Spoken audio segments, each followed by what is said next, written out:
नमस्कार, रण क्षेत्र देख रहे हैं आप। आपके साथ मैं हूं लावनी विनीत। रण क्षेत्र में आज बहुत खास और बहुत ही दिलचस्प मुद्दे के साथ आपके बीच आ चुकी हूं। सच में ईमानदार, ये सवाल इसलिए जहन में आता है क्योंकि मेरे पीछे ये जो तस्वीरें आप देख रहे हैं, जिसमें बहुत सारी भाव भंगिमाएं हैं। इन भाव भंगिमाओं के पीछे का उद्देश्य एक रहा, और वो ये कि कट्टर भ्रष्टाचारी नहीं, मैं कट्टर ईमानदार हूं। इंडिया अगेंस्ट करप्शन से उपजने वाले, उससे उत्पन्न होने वाले अरविंद केजरीवाल आज करप्शन के आरोपों में ही घिरे हुए हैं। करप्शन का जब आरोप लगा तो इस आरोप के बीच में सियासत भी चमकाने की कोशिश की गई। खूब सियासी रण हुआ है और इस रण में ऐसे ऐसे दंगलबाज देखने को मिले जिन्होंने स्पष्ट रूप से ये कहने का प्रयास किया कि हमें फंसाने की कोशिश की जा रही है। अरविंद केजरीवाल 177 दिनों तक जेल में रहते हैं, अब जमानत पर हैं। जमानत के बाद बाहर आए तो इस्तीफा दे दिया मुख्यमंत्री की कुर्सी से, और आज एक बार फिर से जंतर मंतर पर पहुंच गए। वही जंतर मंतर जहां से 2011 में आगाज किया था भारत को बदलने का, आज उसी जंतर मंतर को एक बार फिर से बदलने के आधार के रूप में स्वीकृति देते हुए, वहां अपनी उपस्थिति दर्ज कराते हुए अरविंद केजरीवाल ने साफ तौर पर कह दिया है कि एक बार फिर से तय कर लिया है कि जनता की अदालत में जाना है और जनता को ही फैसला करना है कि मैं चोर हूं या मुझे जेल भेजने वाले। सत्ता की लोलुपता नहीं, कुर्सी की चाहत नहीं, शीश महल में रहने की इच्छा नहीं, बस इच्छा है तो जनता की सेवा करने की। लेकिन विपक्ष है जो इस सेवे में भी राजनीति का मेवा देख रही है, और यही वजह है कि लगातार यह कहा जा रहा है कि अरविंद केजरीवाल दरअसल उस भ्रष्टाचार को, उस झूठ को छुपाने की कोशिश कर रहे हैं जिसका खामियाजा उनकी और उनकी पार्टी लोकसभा चुनावों में नतीजों में भुगत चुकी है। अब ऐसे में ये दंगल, आने वाला दिल्ली का दंगल कितना दिलचस्प होने वाला है, ये बहुत बड़ा सवाल है। क्योंकि अरविंद केजरीवाल है, एक तरफ कट्टर ईमानदार है तो दूसरी तरफ कट्टर भ्रष्टाचार का आरोप है। आरोप प्रत्यारोप के इस दौर में अरविंद केजरीवाल के पीछे एक ही सवाल खड़ा है कि क्या वाकई सच में ईमानदार। आज इसी पर करेंगे खुलकर बहस। कुछ ही देर में मेरे साथ जुड़ेंगे आज के खास अतिथि, कराऊंगी उनसे आपका परिचय, लेकिन उससे पहले क्योंकि राजनीति है और बयान बहादुर लगातार बयानबाजी कर रहे हैं, दम भर रहे हैं, इन दम में कितने, इन दावों में कितना बल है, कितना दम है, आइए जरा कुछ बयान सुनते हैं, फिर करेंगे चर्चा की शुरुआत। मैंने नहीं सोचा था कि कभी राजनीति में आएंगे। हम तो ईमानदारी और देशभक्ति का जज्बा लेके घर से निकले थे और थोड़ा काम कर रहे थे लोगों के लिए, लेकिन शायद भगवान ने कुछ सोच रखा था। भगवान के सोचे हुए के मुताबिक, भगवान के दिए हुए के मुताबिक मुख्यमंत्री बने, मैं मंत्री बना, दिल्ली में काम किया, लोगों के स्कूल बनवाए, अस्पताल बनवाए, यूनिवर्सिटीज बनवाई बच्चों के लिए, स्टूडेंट्स के लिए, ईमानदारी से काम किया। दिल्ली का बजट 30,000 करोड़ से बढ़ के 75,000 करोड़ रुपए पहुंचा दिया ईमानदारी से काम करते हुए। और जब दिल्ली का बजट बढ़ा तो उस बजट से जो पैसा मिला, सर ने कहा कि दिल्ली के लोग टैक्स दे रहे हैं, ईमानदारी से टैक्स इकट्ठा हो रहा है, अब इसको वापस जनता को देंगे। तो बिजली फ्री हो गई, पानी फ्री हो गया, बस यात्राएं फ्री हो गई, तीर्थ यात्राएं फ्री हो गई, अनऑथराइज कॉलोनियों में, मोहल्लों में इतनी सारी सड़कें बन गई, इतनी सारी बसें आ गई जो कभी नहीं आई, 24 घंटे बिजली आने लगी। क्यों? क्योंकि ईमानदारी से काम किया और देशभक्ति से काम किया। तो केजरीवाल जी एक ही हालत में दोबारा चीफ मिनिस्टर बन सकते हैं अगर जनता ने चुना, वो बहुत बड़ा अगर है। लेकिन उसके अलावा अगर ये आतिशी जी को जो सुपारी दी गई है कि सारी फाइलें गायब कर दें, सारे सबूत मिटा दें, सारे अधिकारियों को डरा धमका दें और दिल्ली सरकार में जो कुछ इनको लपेटना लपूटना वो कर दे, तो अगर ये काम कर देगी तो केजरीवाल बच जाएंगे, नहीं तो 5-6 महीने में परमानेंट रेजिडेंट होने वाले हैं तिहाड़ के। हम सभी साथी यहाँ पर केजरीवाल के द्वारा जो भ्रष्टाचार किया गया है, अपने घर को बनाने के लिए 52 करोड़ रुपए लगा दिए हैं, पर्दों में 8-8 करोड़ रुपए लगाए हैं। अगर दिल्ली की जनता की टैक्स की कमाई से अगर ये काम कर रहा है तो मुझे ऐसा लगता है, युवा साथियों को भी ऐसा लगता है कि बहुत गलत हुआ है। दूसरी चीज, मुख्यमंत्री पद से इस्तीफा दिया, किस लिए दिया? शराब घोटाले की वजह से दिया, करोड़ों का हेरफेर किया उसकी वजह से दिया, और आज जनता के बीच में ये कह रहे हैं हमने इस्तीफा देके बहुत बड़ा काम किया है। मेरा मंच पर बैठे सभी युवा साथियों से निवेदन है, हम तो यहाँ जो कर रहे हैं, प्रदर्शन कर रहे हैं, लोगों की जागरूक कर रहे हैं, सबसे बड़ा तो हम एक ही बात कहते हैं कि शीश महल जनता के देखने के लिए खोला जाए। उसी उद्देश्य से आज ये धरना प्रदर्शन है। उसी उद्देश्य से हमने शीश महल की बिल्कुल असली मौलिक तस्वीरों की प्रदर्शनी यहाँ लगाई है। इसके अलावा हम प्रदूषण घोटाले को उठा रहे हैं, जिसको लेकर हर साल घोटाला किया जाता है। शराब घोटाले की बात हम कर रहे हैं। बिजली के बिल के झटके, पीपीआरसी के घोटाले की बात हम कर रहे हैं, और दुनिया भर के और जो इन्होंने घोटाले किए हैं उन सब को हम उठाएंगे। नहीं, देखिए, आज राय का नहीं है, हमने जनता के सामने एक प्रदर्शनी रखी है, जनता देखे। हमारे कार्यकर्ता खासतौर पे युवा मोर्चा के आज धरने पर बैठे।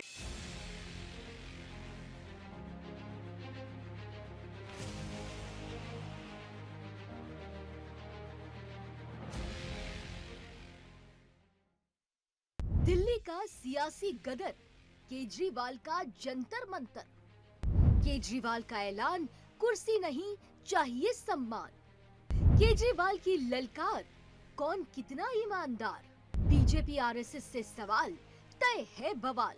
जनता की अदालत या कोई नई सियासत, कुर्सी वाली चाल, जनता की अदालत में केजरीवाल। कट्टर ईमानदार के नाम पर दिल्ली की सियासत में इतिहास लिखने वाले केजरीवाल भले ही जेल से बाहर आ गए हों, लेकिन शराब नीति घोटाले में लगे दाग से केजरीवाल की छवि दागदार हो गई है।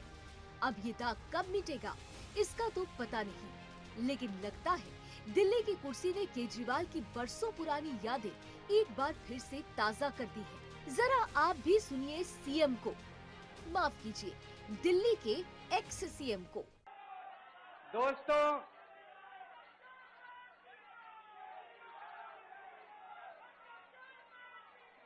आज आप लोगों के बीच में आके बहुत अच्छा लग रहा है, और आज यहाँ जंतर मंतर पे पुराने दिन याद आ गए। मेरे को आज भी याद है, तारीख भी याद है। 4 अप्रैल 2011 का दिन था, जब आजाद भारत का भ्रष्टाचार विरोधी सबसे बड़ा आंदोलन, अन्ना आंदोलन, यहां जंतर मंतर से शुरू हुआ था। अपनी ईमानदारी का झंडा उठाए केजरीवाल भले ही कह रहे हों कि कुर्सी का मोह नहीं रहा, मुझे सीएम पद की या सत्ता की भूख नहीं है, मैं पैसे कमाने नहीं आया था। 10 साल में 10 बंगले, 10 प्लॉट हो जाते, लेकिन मैंने कुछ नहीं कमाया। हम देश के लिए आए थे, देश की राजनीति बदलने आए थे। लेकिन सत्ता का इतना जिक्र करना कहीं इस बात का संकेत तो नहीं कि केजरीवाल के दिल से सत्ता का मोह जा ही नहीं रहा। जेल से बाहर आ गए, और जेल से बाहर आने के बाद मैंने इस्तीफा दे दिया। आपके मन में ये चल रहा होगा कि केजरीवाल ने इस्तीफा क्यों दिया। मैंने इस्तीफा इसलिए दिया क्योंकि मैं ये सब करने के लिए, गंद करने के लिए नहीं आया था। मैं भ्रष्टाचार करने के लिए नहीं आया था। मैं सत्ता का लालच, सत्ता की भूख नहीं है मेरे को सीएम की कुर्सी की भूख नहीं है। मैं पैसे कमाने नहीं आया। पैसे कमाने होते इनकम टैक्स कमिश्नर की नौकरी करता था, उस नौकरी में जितने करोड़ों रुपए चाहता मैं कमा सकता था। पैसे नहीं कमाने, देश के लिए आए थे, भारत माता के लिए आए थे। हालांकि दिल्ली की कुर्सी छोड़ केजरीवाल ने एक ही तीर से कई निशाने साधे हैं। संघ प्रमुख मोहन भागवत जी से भी केजरीवाल ने 5 सवाल पूछकर बीजेपी को कटघरे में खड़ा कर दिया। मेरा पहला प्रश्न है मोहन भागवत जी से, जिस तरह मोदी जी देश भर में लालच देके या ईडी और सीबीआई की धमकी देके, डरा के दूसरी पार्टी के नेताओं को तोड़ रहे हैं, पार्टियां तोड़ रहे हैं, सरकारें गिरा रहे हैं, क्या ये देश के लिए सही है?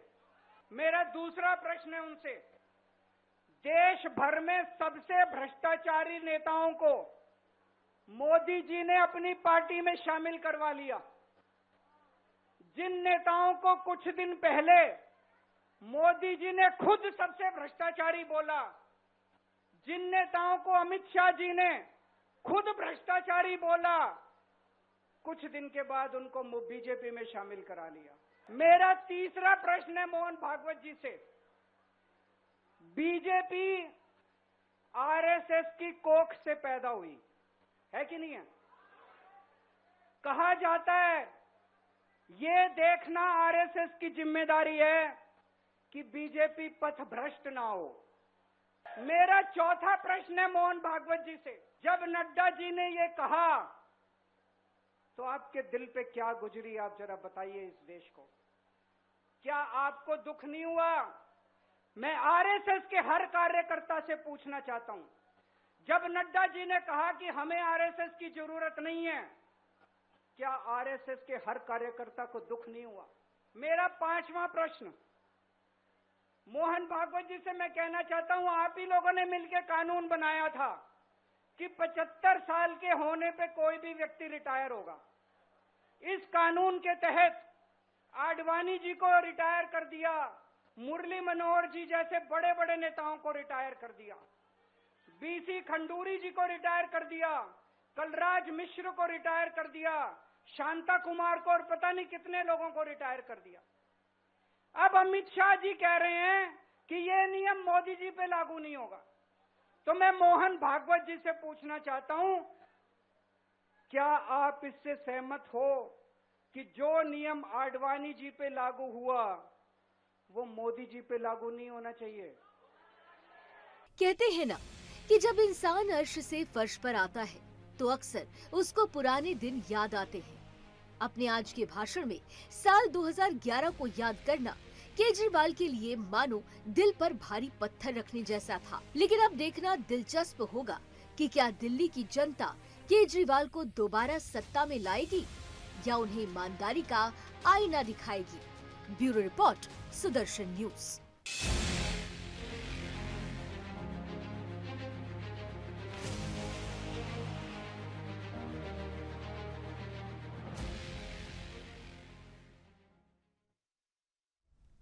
तो राजनीति जमकर होने वाली है बॉस, दिल्ली का दंगल होगा और ऐसे में इस दंगल में दिलचस्प तस्वीरें होंगी। अरविंद केजरीवाल पर आरोप बीजेपी लगा रही है कि आपने इस्तीफा दे दिया, आतिशी जी को कुर्सी पर बैठा दिया, आप चेहरा बदल सकते हैं, चरित्र नहीं। लेकिन अरविंद केजरीवाल साफ तौर पर यह कह रहे हैं कि नजर और नजरिया दोनों ही ईमानदारी से बदला था और बदल देंगे। अब जनता की अदालत में क्या फैसला होगा इसके लिए तो इंतजार करेंगे, लेकिन उससे पहले की तस्वीरों पर ही आज होगी बड़ी चर्चा। रण क्षेत्र में आज के पैनलिस्ट से आपका परिचय कराती हूं। स्वागत करते हैं भारतीय जनता पार्टी का पक्ष रखने के लिए हमारे साथ जुड़ चुके हैं प्रोफेसर विदु रावल साहब, बहुत बहुत स्वागत। कांग्रेस का पक्ष रखेंगे रतन तिवारी जी, स्वागत है। आम आदमी पार्टी का पक्ष रखने के लिए हमारे साथ रमाकांत पटेल जी जुड़ चुके हैं, बहुत बहुत स्वागत। और साथ ही साथ जाने माने पॉलिटिकल एक्सपर्ट अविनाश सिंह जी भी रण क्षेत्र का हिस्सा है, आपका भी सर बहुत बहुत स्वागत है।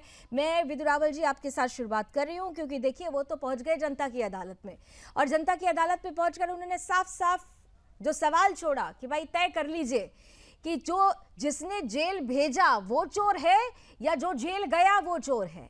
पूरे के पूरे जंतर मंतर पर आज सिर्फ और सिर्फ अगर कटघरे में कोई खड़ा था तो वो आपकी पार्टी खड़ी थी, बीजेपी खड़ी थी। प्रोफेसर विदु रावल जी। अवनी जी आपको नमस्कार, और आपके माध्यम से दर्शन न्यूज देख रहे सभी दर्शकों को और हमारे जो साथी पैनलिस्ट हैं उनको भी नमस्ते। देखिए, उल्टा चोर कोतवाल को डांटे का उत्कृष्ट उदाहरण। बस 5 सेकंड के लिए आपको रोक रही हूँ प्लीज। एक थोड़ा सा चेंज है, हमारे साथ कांग्रेस से प्रवक्ता हैं कमालुद्दीन रजा साहब हैं। रजा साहब बहुत बहुत स्वागत है आपका, बहुत बहुत स्वागत है। आती हूँ मैं आपके पास जी। Professor Vidu please continue. चोर मचाए शोर का उत्कृष्ट उदाहरण जो है आज हमने सुना। अरविंद केजरीवाल जिस प्रकार से चोर होते हुए एक आउट ऑफ द वे, जिस प्रकार से तमाचा नुमा उनको बेल मिली। तमाचा नुमा इसलिए कह रहा हूं कि बेल देते हुए जब अगर आपके बेल के ऑर्डर में लिखा है कि मुख्यमंत्री के कार्यालय में पैर न डाल देना, किसी कागज पर साइन ना कर देना, कोई फाइल तुम देख ना लेना, पटेल साहब काउंटर आंसर आप ही दीजिएगा। तमाचे से ज्यादा बुरा है, तमाचे से ज्यादा बुरा है। और उसके बाद किस प्रकार से वो आकर कहते हैं कि जनता की अदालत में गए हैं। तो 3 महीने पहले कहां गए थे वो, जब वो कहते थे जेल या वोट। जनता को कहते थे या तो मुझे वोट करो नहीं तो जेल होगी, और जनता ने वोट ना कर जेल में भेज दिया। 21 दिनों की जो वो अनप्रेसिडेंटेड मुझे लगता है कि न्यायालयों को एक बार फिर विचार करना चाहिए ऐसे लोगों को बेल देते हुए कि कितने धूर्त लोग हैं। अनप्रेसिडेंटेड हिंदुस्तान के कानूनी इतिहास में इस प्रकार की 21 दिन की बेल किसी को नहीं मिली आज तक। खुद को आम आदमी कहने वाले व्यक्ति ने एक इस प्रकार की खास एक प्रोविजन में घड़ियाली आंसू बहा बहा कर इस प्रकार से स्थिति बना दी कि उसको बेल मिली, और उन्होंने पूरा कैंपेन चलाया कि हम जनता के पास जा रहे हैं, अगर हमें वोट मिलेगी तो यह समझा जाएगा कि जनता नहीं चाहती कि हम जेल में जाएं। लेकिन जनता ने क्या किया, 7 की 7 सीटों पर इनको हराया, इनके जमा इनके सहयोगियों समेत इनको हराया और बुरी तरह हराया। तो मुझे लगता है कि जनता की अदालत से तो फैसला आ गया। अब रिव्यू पिटीशन अगर ये डालना चाहते हैं तो उसका भी फैसला जल्दी आ जाएगा। ठीक है रमाकांत जी, करती है फरियाद ये। ठीक है सर, एक ही कमेंट जरा जल्दी जल्दी सबका हो जाए, फिर तो आप लोगों के लिए पूरा मंच खुला रहेगा। रमाकांत जी, अब रिव्यू पिटीशन कह रहे हैं कि आप डालने वाले हैं, भाई जनता, आप ही ने तो कहा था ना कि जेल का बदला वोट, लेकिन क्या हुआ ये बताने की जरूरत नहीं है। हालांकि मेरा ये मानना है कि लोकसभा और विधानसभा दोनों के परिदृश्य में अंतर हो जाता है, लेकिन एक चीज जिसमें अंतर नहीं होता है वो होता है आपका चरित्र। जिस चरित्र को सवालों के घेरे में खड़ा किया गया है, जिस चरित्र को लेकर सवाल उठ रहे हैं, उसी चरित्र को आज बेदाग बताया जा रहा है अरविंद केजरीवाल की तरफ से।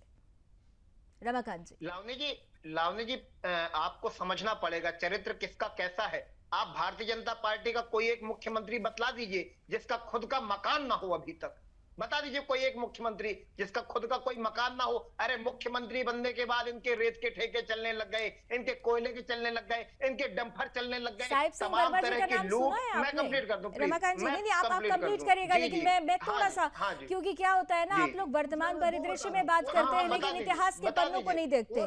साहिब सिंह वर्मा जी का नाम याद है ना आपको?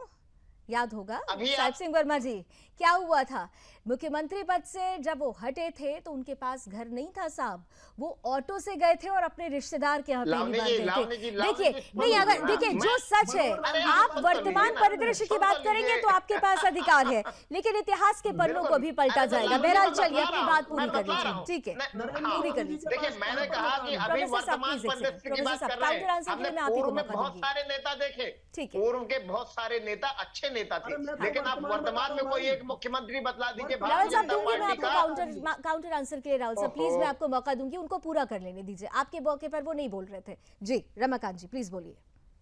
तो मैं वर्तमान की राजनीति में कह रहा हूं कि कोई भारतीय जनता पार्टी का एक ईमानदार नेता बतला दीजिए जिसका अभी खुद का कोई मकान ना हो। अरविंद केजरीवाल जी के बारे में आरोप लगाते हैं, वो इनकम टैक्स के कमिश्नर, उनकी पत्नी इनकम टैक्स की कमिश्नर, उसके बाद मुख्यमंत्री बने, दूसरी बार मुख्यमंत्री बने, तीसरी बार मुख्यमंत्री बने, इसके बावजूद उनका अभी तक खुद का कोई मकान नहीं है। ये भारतीय जनता पार्टी को शर्म आनी चाहिए। जिस प्रकार की भाषा का प्रयोग कर रहे थे ये विधु रावल जी, ये कह रहे थे चोर मचाए शोर। अरे शिवराज सिंह चौहान कौन है? व्यापम का घोटालेबाज कौन है बताइए, इनके बारे में क्या हुआ? अजीत पवार को किसने चोर कहा था? छगन भुजबल को किसने चोर कहा था? किसने चोर कहा था? माननीय प्रधानमंत्री जी ने चोर कहा था। हेमंता बिस्वा शर्मा को माननीय प्रधानमंत्री जी ने कहा था। तमाम आरोप दुनिया भर के सबसे बड़े भ्रष्टाचारियों पे आपने लगाए और उनको गले लगा करके भारतीय जनता पार्टी में मिलाने का काम किया। तो चोरों की पार्टी, गुंडों की पार्टी, ऐसे पटेल साहब ये कहकर क्या आप इस बात को डिफेंड कर सकते हैं कि देश की न्यायालय ने अभी उन्हें जमानत दी है, बेल दी है साहब, दोष मुक्त नहीं किया? मैं बिल्कुल लावनी जी, न्यायालय ने बेल दी है ऐसे कानून में जिसमें जमानत होती नहीं है। देश का सबसे खतरनाक, दुनिया का सबसे खतरनाक कानून में गिरफ्तारी की गई थी, उस मामले में जमानत दी है न्यायालय ने। काउंटर आंसर जल्दी से, बाकी के दो मेहमानों के पास ये सर्वोच्च न्यायालय का अपमान। जल्दी से इनको नाम बताने हैं मुझे। प्रोफेसर रावल, ठीक है काउंटर आंसर ले लेते हैं। रमाकांत जी आप काउंटर आंसर ले लीजिए उनसे। प्रोफेसर रावल, इन्होंने जब आपने पुराने नाम बताए तो इन्होंने हाल फिलहाल का नाम पूछा, तो हाल फिलहाल के केंद्रीय मंत्री मनोहर लाल जी 10 साल तक हरियाणा के मुख्यमंत्री रहे, उनके नाम पूरे हिंदुस्तान में, पूरे विश्व में कहां पर कोई एक संपत्ति हो तो बता दो। अपनी पुश्तैनी जो 3.25 एकड़ जमीन थी उसमें से भी 2 एकड़ मुख्यमंत्री रहते वो जो है प्रदेश को दान कर गए थे। ठीक, तो पहला जवाब ये सुन लीजिए। आपके पास ऐसे आदर्श नहीं है ना, इसलिए आपको लगता है कि ऐसे कोई है ही नहीं। ठीक है, अगला दूसरा नाम है 12 साल तक मुख्यमंत्री रहे श्री नरेंद्र मोदी, उनके नाम पर कौन सा कोई मकान रजिस्टर्ड है पूरे देश के अंदर, वो आप ढूंढ के बता दीजिए। आप तो वैसे भी उनके तो पता नहीं कहां तक पहुंच जाते हैं। दूसरा, इन्होंने कहा कि ऐसे कानून में मुझे जमानत मिली है, इन्हें जमानत मिली है जिसमें प्रोविजन नहीं है, ऐसे में केजरीवाल को जमानत मिली है। तो क्या बातें कर रहे हो भाई? सारा आधे से ज्यादा केसेस में लोग जो है बेल पर बाहर है, क्या बात कर रहे हैं? बंसल ब्रदर्स जो हैं उनके बारे में पता कीजिए आप कैसे बाहर हैं वो। इसी प्रकार से अभी जो है अभी जो झारखंड के मुख्यमंत्री हैं हेमंत सोरेन, वो कैसे बाहर हैं? के कविता कैसे बाहर आ गई? अरे झूठ क्यों बोलते हो? या आपको ज्ञान ही नहीं है, या तो ये एडमिट करो कि आपको ज्ञान ही कुछ नहीं है, या मैं कितने नाम गिनवाने यहां पर बैठूं? मुझे लगता है फिर व्यापम चोर इन्होंने कहा शिवराज सिंह चौहान को। व्यापम की या किसी प्रकार की कोई एक भ्रष्टाचार की कोई एक शिवराज सिंह चौहान पर व्यक्तिगत कोई कंप्लेन हुई हो, या कभी किसी एफआईआर में दूर दूर तक कभी नाम आया हो, तो बताइए। ये तो मुख्य आरोपी है, किंगपिन है। इसके अलावा इन्होंने एक और नाम लिया, हेमंत विश्व शर्मा का।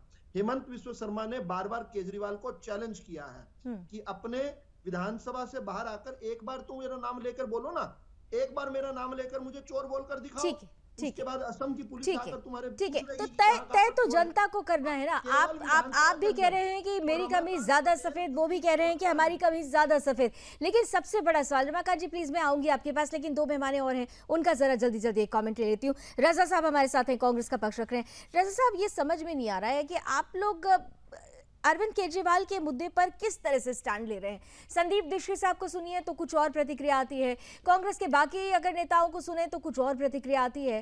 किस तरह से ले रहे हैं आप लोग इस पूरे के पूरे प्रकरण को? आप मानते हैं कि क्या वाकई ये जो अब दिल्ली का दंगल होगा वो ईमानदारी और भ्रष्टाचार के आधार पर ही होगा? कौन कितना ईमानदार? लावनी जी नमस्कार आपको और आपके सभी जो है दर्शन चैनल के जो है दर्शकों को। देखिए, बात यहाँ पे जो भी जो है आम आदमी पार्टी के जो है प्रवक्ता जो है रमाकांत पटेल जी है, या जो है राजनीतिक विश्लेषक जो है अविनाश सिंह जी है। अविनाश सिंह जी अभी कुछ बात रख रहे थे। अविनाश जी ने तो अभी बोला ही नहीं है। कमालुद्दीन रजा साहब, अभी तो उनका नंबर ही नहीं आया, उन्होंने तो कुछ बोला ही नहीं है साहब।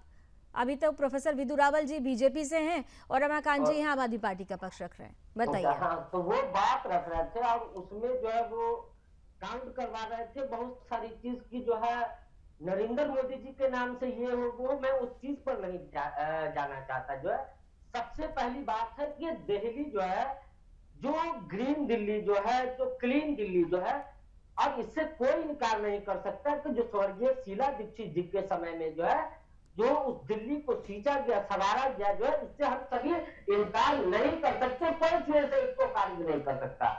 और कांग्रेस पार्टी जो है सिर्फ और सिर्फ जनहित और जनहित के जो मूल मुद्दे हैं जो है उन मुद्दों को लेकर जो है जनता के बीच वहां जो है जाएगी, और जो भी अगर से गलत हुआ वहां पे जो समस्याएं जो है उत्पन्न हुई है उसके खिलाफ हम जाकर जो आवाज उठाएंगे। लेकिन भारतीय जनता पार्टी पे बिल्कुल सवाल उठते हैं जब हमारे देश के जो है प्रधान, जब हमारे देश के मुखिया जो है वो उस मंच पर जो खड़े होकर जो है जब पीछे एक जो बलात्कारी बैठा होता है और उसका प्रचार करते हैं, तो सवाल खड़ा होता है देश की जो है। रजा साहब, अरविंद केजरीवाल आपकी नजर में क्या है, ये बता दीजिए। अरविंद केजरीवाल पे अभी जो मामला चल रहा है, अरविंद केजरीवाल को बेल मिला है, इस तरह से तो बहुत सारे लोगों को बेल मिला है जो है, और बेल मिला है उसका जो प्रोसेस है अब वो चल रहा है जो आगे विक्टिम, आगे वो जो मतलब वो हो जाएंगे, साबित हो जाएंगे, तो वो एक अलग मैटर है। बड़ी दिलचस्प तस्वीर, कांग्रेस बड़ी कंफ्यूज है। संदीप दीक्षित साहब कह रहे हैं कि उनका परमानेंट एड्रेस तिहाड़ होगा, आप यहाँ पर बैठकर कह रहे हैं कि आने वाले समय में पता चल जाएगा। यानी कांग्रेस अभी बड़ी कंफ्यूज है, गलबैयां करनी है नहीं करनी है, एक ऐसी हड्डी बन गए हैं, ना उगल पा रहे हैं ना निगल पा रहे हैं, मतलब बड़ा कंफ्यूजन स्टेट है। कन्विंस नहीं कर पाए साहब, आप कन्विंस नहीं कर पाए, आप नहीं कन्विंस नहीं कर पाए। आपने नरेंद्र मोदी जी को लपक लिया, लेकिन अरविंद केजरीवाल के मामले में आप दाएं बाएं करने लग गए। संदीप दीक्षित साहब का स्टेटमेंट सुना है, कमालुद्दीन साहब, रजा साहब सुनिए। संदीप दीक्षित जी आपकी पार्टी से आते हैं, शीला दीक्षित जी का आपने जिक्र किया तो उन्हीं के बेटे हैं, और वो क्या कह रहे हैं उनकी प्रतिक्रिया आपने सुनी भी है या नहीं सुनी है? सुनी है आपने? इसी कार्यक्रम में हमने सुनाई, उन्होंने क्या कहा कि आतिशी को तो सिर्फ बैठा दिया गया है, फाइल्स को छुपाना है, फाइनल एड्रेस तिहाड़ जेल है। जब तक कोई व्यक्ति साबित न हो जाए जो है अच्छा, यानी संदीप दीक्षित जी जो कह रहे हैं आप उससे इत्तेफाक नहीं रखते। चलिए ठीक है, क्लियर हो गया। Avinash Singh ji, come to you now. Okay sir, ठीक है। अविनाश सिंह जी, देखिए बड़ा मजेदार, बहुत ही मजेदार स्थिति बनी हुई है दिल्ली के समय। जब हम दिल्ली के दंगल की बात करते हैं, आज अरविंद केजरीवाल साहब कहते हैं मैं जनता की अदालत में आ चुका हूं, जनता के प्रति मेरी लॉयल्टी रहेगी। लेकिन इस्तीफे के बाद उन्होंने जिनको मुख्यमंत्री के रूप में प्रस्तुत किया, आतिशी, वो ये कहती हैं कि मैं अरविंद केजरीवाल की भरत हूं। सौरभ भारद्वाज सामने आकर कह रहे हैं कि हम तो भाई खड़ाऊ लेकर सरकार चलाएंगे, हम तो भरत हैं। तो फिर लॉयल्टी किसके प्रति, जनता के प्रति या अरविंद केजरीवाल के प्रति? और फिर अरविंद केजरीवाल का ये कहना कि मैंने कुर्सी छोड़ दी है, ये गले के नीचे नहीं उतरता साहब। जी नमस्कार। नमस्कार। श्रोताओं को ढेर सारी शुभकामनाएं। सबको राम राम। पीछे से एक घंटी की आवाज आ रही है। हाँ ठीक है सर, मैं ठीक करवाती हूँ। हाँ मैं ठीक करते हैं, एक प्लीज ठीक करिए। देखिए, मैं आपकी बात को जवाब दूंगा क्योंकि टॉपिक पे आज केजरीवाल है। तो वो कह रहे थे यथार्थ की बात कीजिए, अभी की बात कीजिए। तो हम अभी की बात करते हैं। ये राजनीति पहली बार इस देश ने देखा कि जो घोषित रूप से कहते थे कि हम राजनीति नहीं करेंगे, वो पहले राजनीति में आ गए। पहला धोखा अन्ना को दिया। उसके बाद जो घोषित रूप से फाइट लेके शीला दीक्षित के बारे में और अन्य लोगों के बारे में घूमते थे, वो आज अपने आप को सिर्फ मोदी जी और भाजपा में सिमट के रह गए। आप इनके मुंह से कोई और नहीं निकलता है, सिर्फ ये भाजपा और मोदी जी के खिलाफ बोलते हैं। तो भाजपा के खिलाफ ही नहीं, मोदी जी से ऐसा वैमनस्य हुआ है। और क्योंकि ये अभी हारे हुए हैं एमपी के इलेक्शन में 7-0 से, तो इस बात का इनको बहुत दुख है। अब ये बहुत क्लियर है जनता के बीच में कि जो गलती करेगा, जो चोरी करेगा, वो जेल जाएगा, चाहे वो केजरीवाल हो चाहे उनके साथी हो। कि हम ना भूले कि जितने भी बेल इनको मिले हैं वो कुछ ज्यादा समय के बाद मिले हैं। मेरे समझ से मनीष जी 1.5 से 2 साल जेल में रहे, जैन साहब भी करीबन 2 से 2.5 साल रहे, बाकी लोग भी 6 महीने से ऊपर जेल में रहे और इनको कई कारणों से इनको बेल दिया गया, वो बरी नहीं हुए। आज के डेट में आपकी कोई राजनीति नहीं है, सिर्फ मोदी विरोध की राजनीति है। ये देश पहली बार देख रहा है। ये गठबंधन का नाम रखा गया एंटी गठबंधन, उसमें कौन किसके साथ है ये पता नहीं चलता। बिल्कुल, गठबंधन में कितनी गांठें हैं ये क्लियर नहीं है, और मोदी के नाम पर सिर्फ विरोध। हाँ सर, मुझे एक ब्रेक लेना होगा, I am so sorry, I am interrupting you. लेकिन आपने बड़ी महत्वपूर्ण बात की कि सिर्फ मोदी के नाम पर ही विरोध है, और केवल अगर मोदी के नाम पर विरोध कर ये चाहत है कि जनता की अदालत में वोट मिलेगा, तो शायद ये कहीं ओवर कॉन्फिडेंस तो नहीं है। तो जारी है रण क्षेत्र, और रण क्षेत्र में आज बात हो रही है अरविंद केजरीवाल की ईमानदारी की, जिसका दम भरकर ही वो देश में राष्ट्रीय राजधानी की सत्ता में आए, दिल्ली के मुख्यमंत्री बने। 10 सालों के बाद उसी ईमानदारी पर जब सवाल खड़ा हुआ तो इस्तीफा दे दिया और अब कहा कि जनता की अदालत में जा रहा हूं। मैं रमाकांत जी सीधे आपके पास आ रही हूं। आज अरविंद केजरीवाल साहब ने एक बात बोली, उन्होंने कहा कि झाड़ू जो होती है वो आस्था का प्रतीक है। लोकतंत्र में सबसे बड़ी आस्था जनता के प्रति होनी चाहिए। क्या वाकई आप लोगों की आस्था, और अब जो कुर्सी पर आतिशी जी बैठी हुई हैं, उनकी आस्था क्या वाकई जनता के प्रति है? क्योंकि ऐसा लग रहा है कि जैसे आप लोग जनता को ये बताने का तो प्रयास कर रहे हैं कि आस्था आपके प्रति है, लेकिन यहाँ पर आस्था की असली परिभाषा जाकर अरविंद केजरीवाल पर टिक रही है। देखिए लावनी जी, आम आदमी पार्टी की सरकार ने, अरविंद केजरीवाल जी ने क्या किया है इतने सालों में? दिल्ली के लोगों की बिजली का पैसा जीरो करने का काम किया है, अच्छे स्कूल बनाने का काम किया है, अच्छे इलाज की व्यवस्था करने का काम किया है, अच्छे अस्पताल बनाने का काम किया है, माताओं बहनों की बसों की यात्रा निःशुल्क करने का काम किया है, पानी मुफ्त करने का काम किया। तो हमारी तो जनता के प्रति आस्था है, जनता ही भगवान है हमारे लिए, इसलिए तो हम ये काम कर रहे हैं। सर, आपने इतना पानी दिया कि टैंकर के पीछे भागते हुए लोग नजर आए। आपने इतना पानी दिया कि उसी पानी में 3 होनहार छात्र डूबकर उनकी मौत भी हो गई। नहीं साहब, देखिए उस सच से भी तो रूबरू हो लीजिए ना, उस सच को भी देखिए। नहीं, आप जवाब लीजिए ना मेरे से, मैं पूरा जवाब दे दूंगा। हाँ ठीक है, इन दोनों सवालों को भी जोड़ लीजिए, पूरा जवाब दे दीजिए। हाँ बोलिए जी। आप 15 साल से एमसीडी बीजेपी के पास थी, उन्होंने ये जो गड़बड़ किया, आपने वीडियो भी देखा होगा, मंत्री बोल रहे हैं अधिकारियों से कि कृपया करके नाले की सफाई कर रही है, अधिकारियों को सुनना ही नहीं है। क्यों?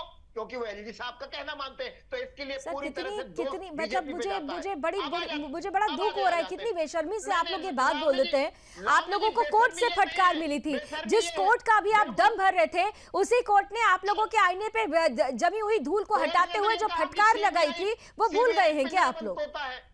लावनी जी, कोर्ट ने तो ये कहा कि सीबीआई पिंजराबंद तोता है, कृपया करके इसका भी जिक्र करिए। मतलब ये अच्छा है कि आपके लिए जो बोले उसे साइड कर दो और सहूलियत के हिसाब से अपने हिसाब से कोर्ट की टिप्पणी भी ले लो। वाह साहब वाह। कोर्ट ने तो ये भी कहा कि सीबीआई निष्पक्ष नहीं है, तो कोर्ट ने तो ये कहा है ना, ये तो मानना पड़ेगा आपको जो कोर्ट ने कहा है। मैंने व्यापम के घोटालेबाज बोला, लेकिन इसी को कहते हैं चोर की दाढ़ी में तिनका। तुरंत विधु रावल ने शिवराज सिंह चौहान जी का नाम ले लिया। इनको पता है कि कौन है व्यापम का घोटालेबाज। मैंने शिवराज जी का नाम नहीं लिया था, लेकिन इनको पता है कि कौन है व्यापम का घोटालेबाज। तत्काल ये बोलने लग गए, अरे शिवराज सिंह चौहान पे उंगली उठा रहे हैं। अरे मैंने तो नाम नहीं लिया था शिवराज सिंह चौहान का, मैंने तो व्यापम का घोटालेबाज कहा।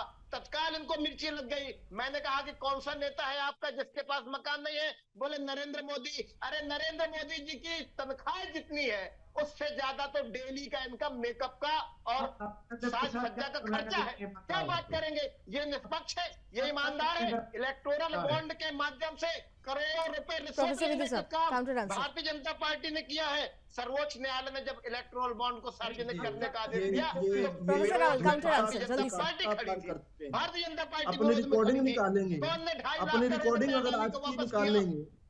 रुक जाइए, 2.5 लाख करोड़ रुपए अडानी को कर्ज देने का बस पानी पी लीजिए। आप डिबेट पर नहीं बोल रहे हैं, डिबेट के विषय पर नहीं बोल रहे हैं, इधर उधर की बात कर रहे हैं, केवल इधर उधर की बात कर रहे हैं। आपसे जो रमाकांत पटेल जी, रमाकांत पटेल जी, एक बात मैं बोल दूं आपको, मैं बीजेपी की स्पोक पर्सन तो नहीं हूं, लेकिन मैंने इतना जरूर देखा है कि वही बातें हैं जो लोकसभा चुनाव के दौरान जब जमानत पर अरविंद केजरीवाल आए थे 21 दिनों की, यही वो बातें रट रहे थे। नतीजा क्या हुआ? शून्य रहा। तो कम से कम आप कुछ नया लाना होगा आप लोगों को। आप उसी कंटेंट को अगर बार बार बोलेंगे ना तो जनता बहुत एक्सपीरियंस जनता है और वेल नोन जनता है। 10 सालों में उसने बहुत कुछ देखा है और झेला है। इसलिए मैं आपसे कहती हूं कि थोड़ा सा अपना कंटेंट अब चेंज कर लीजिएगा। प्रोफेसर रावल साहब जरा काउंटर आंसर जल्दी से दीजिए, अविनाश जी के पास जाना है मुझे जल्दी से। बड़ी हैरानी की बात है, और हैरानी नहीं, अब तो हम यूज टू हो गए हैं। आप इनसे सवाल पूछिए, आपके सवाल का कोई उत्तर नहीं देंगे। आप इनको कहिए आपके चेहरे पर दाग क्यों लगा है, ये कहेंगे नहीं वो देखो सामने शर्ट के ऊपर दाग एक और वहां लगा हुआ है, वहां लगा हुआ है, वहां लगा हुआ है। क्या कभी किसी आम आदमी पार्टी के प्रवक्ता ने कभी ठीक से जवाब दिया? इनको अगर सवाल और क्वेश्चन और आंसर लिख कर दिए जाए, ये सवाल है और ये आपने उत्तर दिया, कभी भी मैच नहीं करेंगे, ये कभी नहीं बताएंगे। अब कटघरे में तो आप खड़े हैं, आपको तो बताना चाहिए था कि आपने क्या किया। ये क्या बता रहे हैं? हमने स्कूल्स बना दिए, हमने कॉलेजेस बना दिए, हमने यूनिवर्सिटीज और हॉस्पिटल बना दिए। मैं आपके प्रोमो में देख रहा था सिसोदिया भाई। मुझे एक कौन बोल रहा है बीच में? नहीं, कोई नहीं मुझे बोल कोई रहा, एक हॉस्पिटल, मुझे कोई एक हॉस्पिटल का नाम बता दो, एड्रेस बता दो जो आम आदमी पार्टी ने बनाया हो, आम आदमी पार्टी की सरकार ने बनाया हो। एक यूनिवर्सिटी का नाम बता दो भाई, एक कोई कॉलेज का नाम बता दो, एक भी नहीं। बातें कैसी कैसी। अच्छा, ये बार बार बात क्या करते हैं? ये शिक्षा की बात करते हैं। कोई शिक्षा के अंदर कोई एक चीज नई लेकर आए हो, कोई ये ऑनलाइन ट्रेनिंग लेकर आए हो, किसी प्रकार की कोई नई व्यवस्था जो हिंदुस्तान में कहीं ना वो लेकर आए, बताएं। रमाकांत जी 20 सेकंड काउंटर आंसर जल्दी से। लावनी जी बस खत्म कर लो, लावनी जी सिर्फ 10 सेकंड सर, 10 सेकंड। कोई दुर्गम बीमारी का इलाज इनके अस्पतालों में हो रहा हो वो बता दें। नहीं, इनका मॉडल क्या है? एक के साथ एक दारू की बोतल फ्री, होम डिलीवरी, घर घर में दारू की बोतल होम डिलीवरी। दिल्ली में दिल्ली में इलाज होगा। शिक्षा की बात है, नीट के एग्जाम में, एनडीए में दिल्ली सरकार के सरकारी स्कूल के बच्चे सिलेक्ट हो रहे हैं। One by one please. Rahul साहब आपने इतने सवाल पूछे, आप वो जवाब दे रहे हैं। प्लीज, आप दोनों की आवाज क्योंकि डिस्ट्रैक्ट हो रही है, इसीलिए मैं कहती हूँ one by one please. 20 second Ramakant ji. इनका दारू का मॉडल है, शिक्षा का मॉडल नहीं है। ठीक है, बता रहे हैं वो, बता रहे हैं। फिर अविनाश जी और रजा साहब भी इंतजार कर रहे हैं। आप सुन लीजिए, थोड़ा सा धैर्य रख लीजिए प्लीज, सुन लीजिए। मैं आपको दारू का भी बतला देता हूँ। तो आपने स्कूल का कहा, दिल्ली सरकार के सरकारी स्कूल के बच्चे नीट में सिलेक्ट हो रहे हैं, आईआईटी में सिलेक्ट हो रहे हैं। अरे वो कभी से हो रहे हैं, हमारे बचपन से भी हो रहे हैं। हमारे भाई बहन भी दिल्ली पढ़ने जाया करते थे, हमारे भाई बहन भी दिल्ली पढ़ने जाया करते थे। कोई नई बात नहीं है, कोई नई बात नहीं है। फिर भी जहरीली शराब पी के दिल्ली के स्कूल गुजरात में मर रहे हैं। आपने तो बुरे कर दिए। नीट में अब हरियाणा के बच्चे हो रहे हैं, नीट में उत्तर प्रदेश और बिहार से बच्चे जो है आकर वो टॉप कर रहे हैं। गुजरात और मध्य प्रदेश से बच्चे जाकर टॉप कर रहे हैं। आपने क्या कर दिया? आपने तो नहीं चले। कौन सा हॉस्पिटल बनाया? हॉस्पिटल का एड्रेस बताओ। अरे कोरोना के टाइम हरियाणा में आकर इलाज करवा रहे थे, कोरोना में दिल्ली के मरीज आकर हरियाणा में इलाज करवा रहे थे। आपने कौन सा नया अस्पताल बनाया, उसका एड्रेस बताओ। चलिए नब्ज पकड़ ली गई है। ठीक है रावल साहब, आपने असल नब्ज पकड़ी, हरियाणा का जिक्र किया। मेरा सवाल भी अगला यही होने वाला था।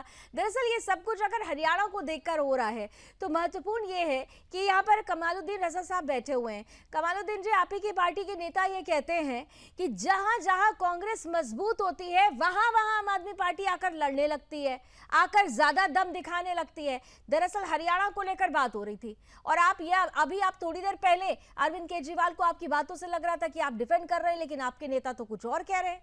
कमालुद्दीन रजा जी। लावनी जी, मैं अरविंद केजरीवाल को कभी भी डिफेंड नहीं किया। जो है मेरा वक्तव्य ये था कि अगर से अगले पे जो सब कुछ जो है क्लियर हो जाता, सीधी सी बात है। और यहाँ पे मैं स्पष्ट कर दूं, जो आज का जो है विषय है, जो आज इस पे जो है डिबेट चर्चा है, मेरा कहना यह है कि दिल्ली में जो है सरकार ने जो गलत काम किया है, हम उसके अगर से किया है तो हम उसके खिलाफ जो है जाएंगे, हम उसके खिलाफ अपनी बात रखेंगे जो है जनता के बीच जाकर। जो है अगर से भ्रष्टाचार हुए तो हम उसके खिलाफ। नहीं, ये अगर क्यों लगा रहे हैं आप? अगर क्यों लगा रहे हैं? बैकडोर से क्या गलबैया करनी है? मैं सर्टिफिकेट देने वाला कोई होता नहीं, मैं और भारतीय जनता पार्टी की तरह अदालत को नहीं, मुझे मैं यही बात तो कह रही हूँ, आप सर्टिफिकेट नहीं दे रहे, लेकिन आपकी पार्टी के बड़े नेता, सुनिए, आपकी पार्टी के बड़े नेता राहुल गांधी अभी तक कुछ नहीं कह रहे, लेकिन संदीप दीक्षित साहब खुलकर कह रहे हैं। तो कहां पर ये क्लैश हो रहा है? मैं यही तो समझना चाह रही हूँ। क्या अभी भी क्या मैं क्या बोला हूँ? अभी भी मैं क्या बोला? अभी भी तो मैं बोल रहा हूँ कि गलत नीति के खिलाफ, गलत कार्य अगर से हुए, भ्रष्टाचार अगर से हुए। ठीक है, गलत नीति के खिलाफ, लेकिन आप लोग ये भूल जाते हैं आज जिस नीति को गलत कह रहे हैं, 10 साल पहले उस नीति की नींव के लिए आप लोगों ने ही खाद पानी दिया था। चलिए ठीक है। गरीबों के अभियानों को भारतीय जनता पार्टी उत्तर प्रदेश में। अरे रजा साहब सुन लीजिए ना, जिस गलत नीति का जिक्र कर रहे हैं उसको 10 साल पहले खाद पानी आप लोगों ने ही दिया था, सरकार में आप ही लेकर आए थे। अविनाश सिंह जी आउट ऑफ फ्लेवर सवाल पूछ रहे हैं। अविनाश सिंह जी, आवाज आ रही है? हाँ बिल्कुल आ रही है। अविनाश जी बोलिए। देखिए, मैं पिछली बार कंप्लीट नहीं कर पाया था। आपके प्रवक्ता जितने लोगों को घोटालेबाज या ये बोल रहे हैं, सबकी फाइल उन्होंने भी बनाई थी। ये एनसी पार्टी का चीफ कौन है? एनसीपी पार्टी का शरद पवार, उसके बारे में भी यही कह रहे थे। तो मोदी जी ने जो कहा उनको सब याद है, पर केजरीवाल साहब ने जो कहा इनको बिल्कुल याद नहीं है। जो आदमी सजा याफ्ता कैदी के साथ पार्टी में शामिल हो, लालू यादव जेल जा चुके हैं, डिस्प्यूट नहीं है कि करप्शन चार्जेस उन पे नहीं है, वो जेल जा चुके हैं, सजा याफ्ता कैदी है। अभी नया समन गया है 3 अक्टूबर को आने वाले सब परिवार लैंड फॉर जॉब में के बारे में इनका क्या कहना है? तो जब आपकी चुप्पी बाकी नेताओं के तरफ जब देखी जाती है तो दिल्ली की जनता मान चुकी है कि ये मोदी विरोध में अंधे हो चुके हैं। केजरीवाल और उनकी पार्टी मोदी विरोध में अंधी हो चुकी है। केजरीवाल की राजनीति 10 साल की अब खत्म हो गई।